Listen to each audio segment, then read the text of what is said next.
they say I am a living hero, but we are all heroes. And that's why I encourage young men and women to put the country above themselves. That way, they'll be more patriotic.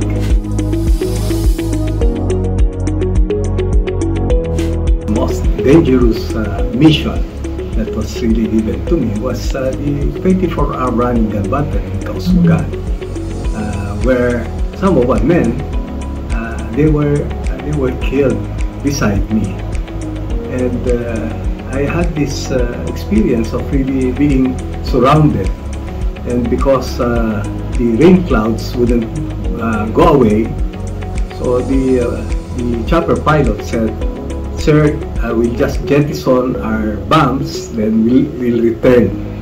We'll just refuel."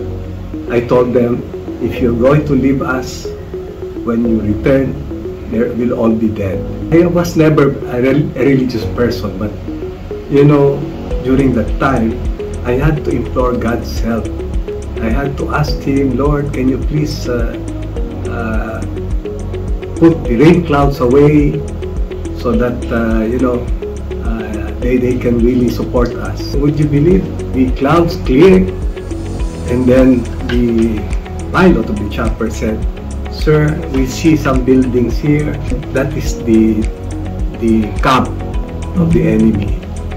So what they did, the chopper went down, and then it was met by you know, a barrage of 50 caliber machine guns. When you know, when the chopper left, the two obitants dropped their bombs, and you know, I said, "Lord, thank you very much. If that didn't happen, then we would have all died." I have dedicated my life for love of God, country, and people. And if they'll ask me to do it again, I'm more than willing to do it. Many times over.